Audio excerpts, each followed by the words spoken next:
probably one of the biggest games that I've ever had the opportunity to play in and be a part of. To me, it'll go down as the biggest game, period, in Notre Dame history, one of them. And just the build up, man, leading up to that game, I mean, the hype was unreal. Now, you know, Lou, he has that psychological type power over people where he'll put it out there in the media, and he was building those guys up all week. Hey, yeah, I don't know how we're going to stick with, Derek Brooks, the All-American linebacker. They have a running back. We can't stick with him in speed, this or that. He's just building them up. And he's just setting them up for the fall, man. You know what I mean? Just from a psychological standpoint. See, I'm looking at the film on Sunday of our preceding game, and I'm looking at the mistakes. Then you would look at your opponent, and you would look at the positive things they had to do. So you aren't in a real positive frame of mind on Sunday.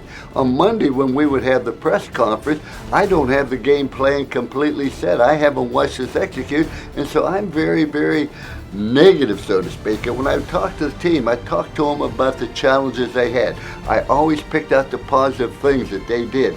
By Tuesday, when you got the game plan ready at practice, you're talking about how difficult it's going to be. And then from Wednesday on, you're building their positive confidence about these are the things we do.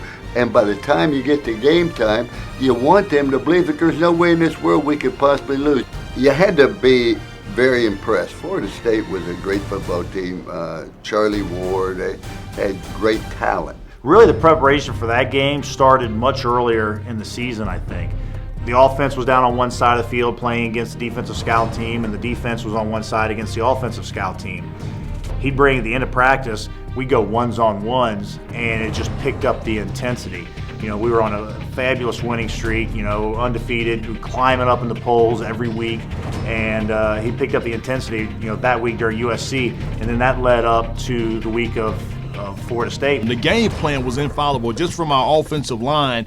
Just talked about sliding to the linebackers and just that whole scheme. I mean, the preparation, we always think about, proper preparation prevents poor performance. We had unbelievable preparation. I believe we won the game in practice. When number two's playing number one near the end of the year, there's always an awful lot of hype. As I told the football team, it's like a heavyweight boxer. We're going to get knocked down, and we're going to stay down. We're going to get back up and knock them down. That's what great teams do. That's what champions do. Florida State took the opening kickoff, drove right down the field and scored. I said to our football team, how are we going to respond? What's important now? We drove down the field. We had the ball on about their 21-yard line. We decided to run a reverse. Florida State had so much speed, they chased the ball so well. And we ran it with a guy named Adrian Jarrell. Now, ladies and gentlemen, Adrian Jarrell did not run real fast. I wasn't concerned whether this play be successful. I was concerned whether we get a call for delay a game because Adrian's not real fast. The tight end is Oscar McBride. He is split open. We're looking at a reverse on the pitch.